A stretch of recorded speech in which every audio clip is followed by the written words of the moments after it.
Oh man, where do I even start? Hey, what's up you guys, it's Caboose XB. I'll bring you another Batman v Superman video, and today we're going to be talking about is my review for the Batman v Superman Dawn of Justice Ultimate Cut, or the Ultimate Edition, whatever you want to call it. For those of you who don't know, a 3-hour rated R cut of Batman v Superman is out there. It was released today, or I believe yesterday, on digital HD. I can't remember exactly, but it's out there. You can buy it. I believe it's like $20, and you get the 3-hour cut of the film, the regular cut of the film, I believe, as well, and then all the behind the scenes. So I've seen some of the behind the scenes stuff, and it looks great. If you're a fan of film, if you're a fan of Batman v Superman, this is definitely something worth owning, so you can see the filmmaking process, so you can see what it was like behind the scenes, what it was like filming some of the action and everything like that.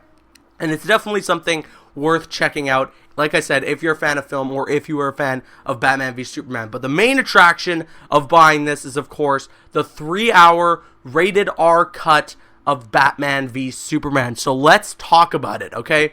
So the opening scene, the Africa scene, as most of you know it, is better. I mean, I wouldn't say like, oh my goodness, you know, everything in this Africa scene just elevates this film. It's insanity. It's so good because it's just okay, you know, like a lot of what they added, a lot of the additional stuff is pretty good. What it does though, what this film does the best with the Ultimate Edition, with the additional footage, is it smoothens out the pacing and the editing. We don't cut to black every 10 seconds because there's nothing to fill those moments. There is just a lot of room for this film to breathe and to let these scenes actually play out and to let us, you know, understand what is going on. We're not just jumping from place to place to place within a matter of seconds. You know, we're having smooth transitions into these editing and everything like that. And you can definitely tell that this 3-hour cut is what Zack Snyder wanted us to see. I mean, granted, you know, when it comes to film, there are some politics involved. You know, you can't really release a 3-hour film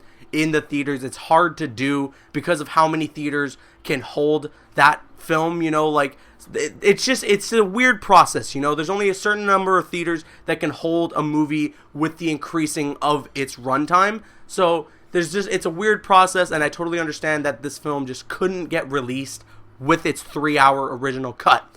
But that being said, there are little pieces in this film that last 1 minute, 2 minute tops that needed to be in the theatrical cut of Batman v Superman, and it upsets me that it wasn't. I mean, the whole Senate scene alone, you could have not added anything else from the Ultimate Edition but that Senate scene, and that film, the theatrical cut of Batman v Superman, could have been so much better. A lot of people wouldn't have been nearly as harsh on it because of Superman's portrayal. I mean, you look at how Superman is in this film, in the theatrical cut of the film, and it's hard to say that he is the perfect interpretation of Superman that everyone knows and loves from the comic books. Granted, I'm not someone who's out here to look for the perfect interpretation of Superman from the comic books, because if I wanted that, I'd go read a comic book. The movie is supposed to give me something new and something different that I haven't seen before, and they've done that with Superman. But to please some of the fans, to provide some of the fan service, that Senate scene was so important. So, to break it down, in the theatrical cut, and spoilers, I guess, for those of you who are planning on seeing the Ultimate Edition, spoilers ahead, so click off this video and then come back after you've seen it. But in the theatrical cut, the Senate scene basically goes down like this. The chair explodes, everyone in the Senate room dies, and Superman just flies off, and he's gone. But in the Ultimate Edition, we see that he's actually helping people out. You know, he's carrying people to the paramedics, making sure they're okay. And then after he witnesses all the death around him, and he feels ashamed in himself for not being able to save all these people, then he flies off.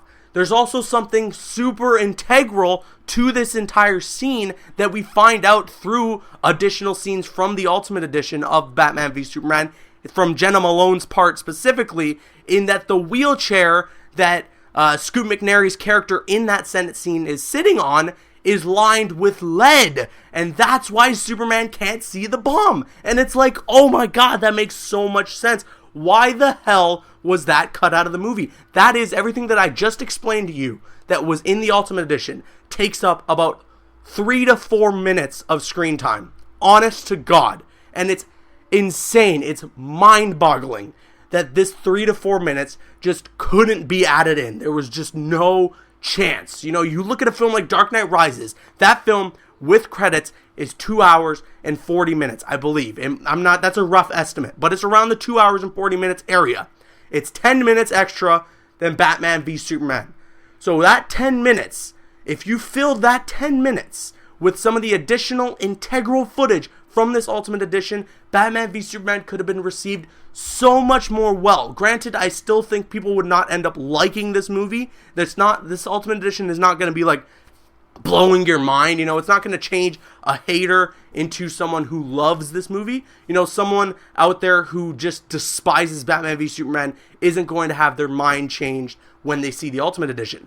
But they're going to increase their score on the film. They're going to be a lot less harsh on it because there's a lot of the plot holes in the theatrical cut that are filled and fixed with the Ultimate Edition.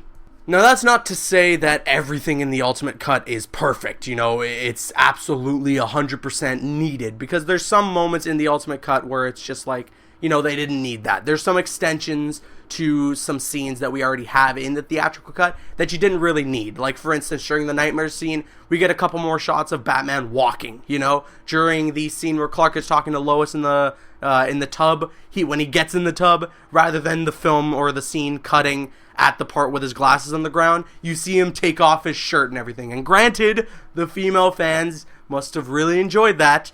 More power to you.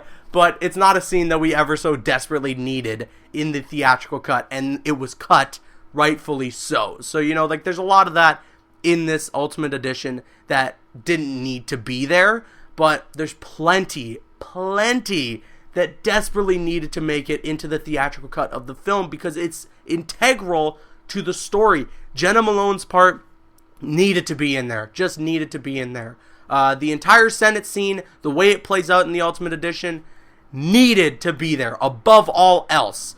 And Clark also gets a lot more to do. He does a lot more investigating in this film, and that definitely was needed. There also is a lot more information about Lex's plan. You see that the woman during the beginning of the film talking to the senator, explaining about what happens during the Africa scene, we find out that she's actually an actress working for Lex Luthor against her own will. And like, that's important stuff that needed to be in the film, if you're asking me. You know, and like I said, everything that I'm mentioning to you here, all this stuff, all this juicy piece of information that you're thinking about, like, holy crap, why did they not include it into the movie?